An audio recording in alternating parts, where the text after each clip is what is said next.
Here's the church. There's the steeple. You open the doors, and there's all the people. Remember that as a kid? One of the people in the church was my friend Walter, a fellow from the past. He was a caretaker there, but he just wasn't any caretaker. Walter and Father McGregor were friends. And more than friends. Like my friend Kiwi, they were brothers.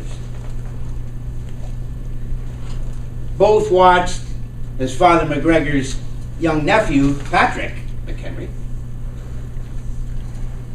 was becoming a priest.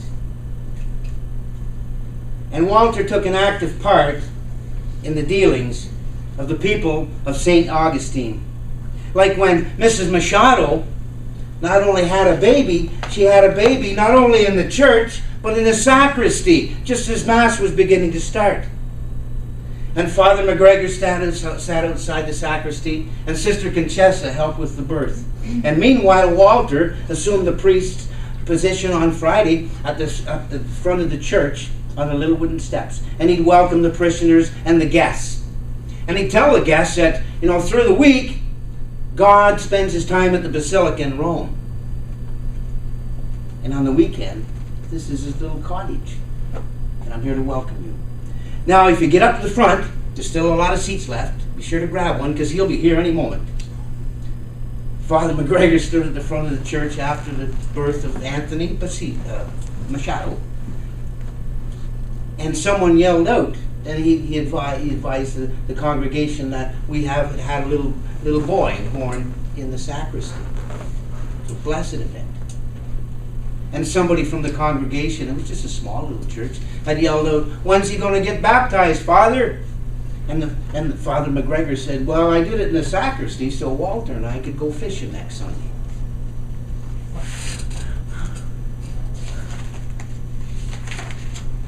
They would prepare all week. Walter evaluated Father McGregor's sermon. Just before everything was done, and the church was tickety-boo and ready for Sunday, they'd have a wee drink of Irish brandy or whiskey. And Father McGregor was evaluated. His sermon was evaluated by Walter. And Walter would say things like, "Now, Father, don't you be banging on the pulpit too hard with that gavel, because you're going to wake up half the congregation."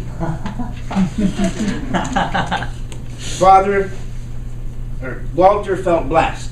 He felt loved. He loved his wife, Anna. He loved his church. And he loved life. He used to say that my boss lives in heaven, and at night I go home to my little angel. He had a cottage at the North Forks of St. Jacobs County. Father McGregor, Anna, and Walter led the congregation in joyous singing of hymns on Christmas Eve to welcome the child Jesus in joyous splendor.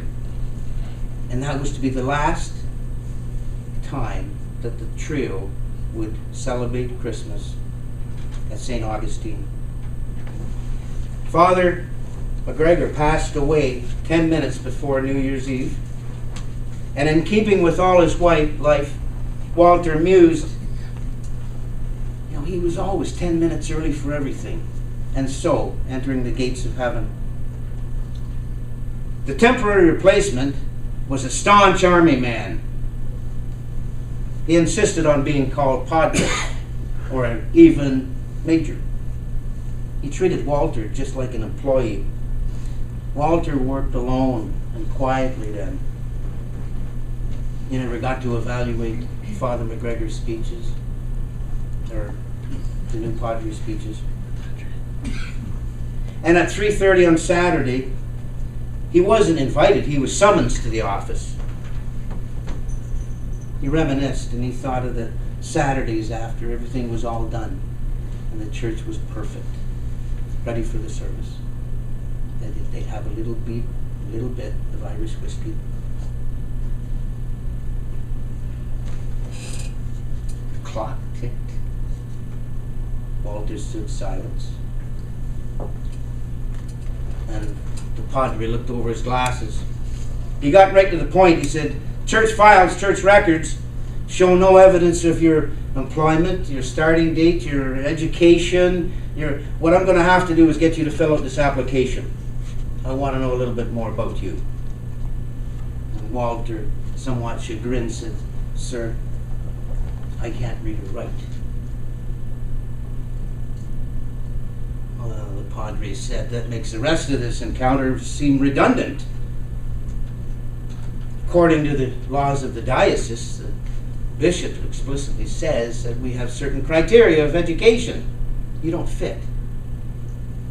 He coldly and told Walter without feeling that you are dismissed.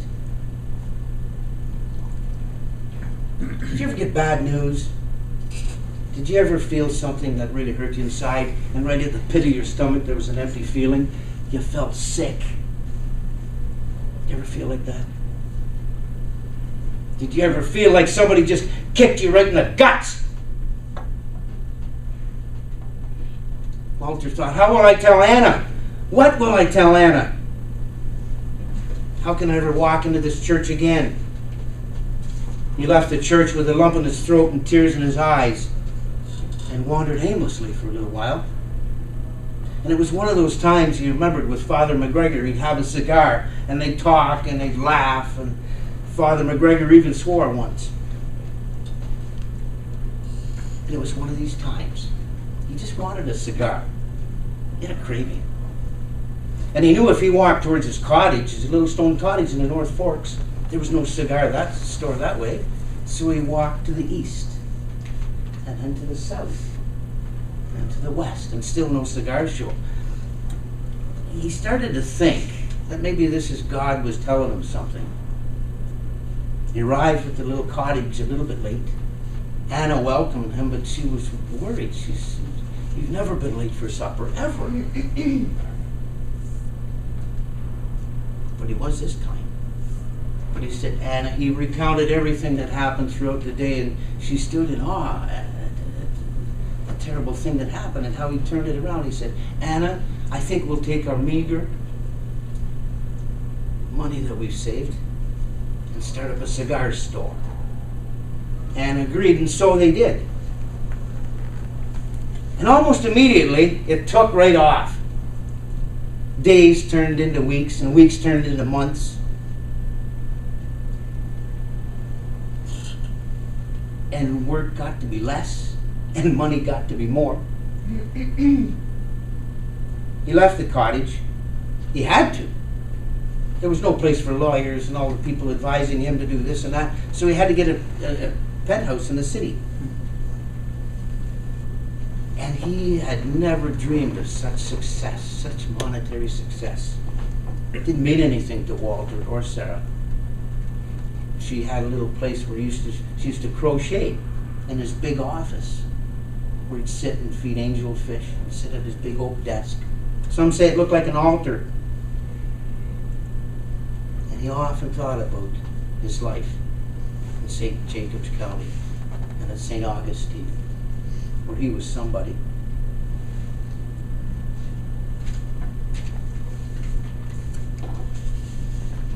He was reading a copy of Huckleberry Finn, and an excited Maria, who he called his guardian angel, that was his secretary, escorted a young man with an important looking envelope.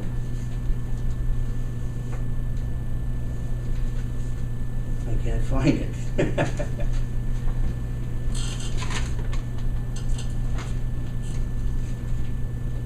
Walter offered. He was asked to sign for the envelope, and he printed his name very carefully and slowly. Quizzically, the young man looked at him, and Walter offered, I'm just learning how to read and write. The young man couldn't prevent the question. He said, you can't read or write, and you've amassed this fortune, this empire? What would you do now if you could read or write back then? He said, that's simple. I'd be the caretaker of a little church in St. Jacobs County.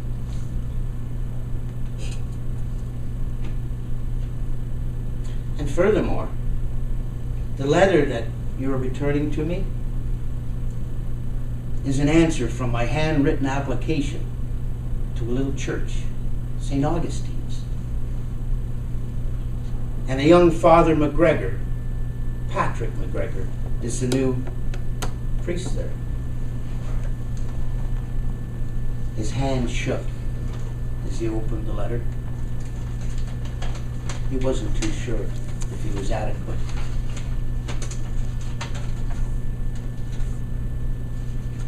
Anna! They want me back!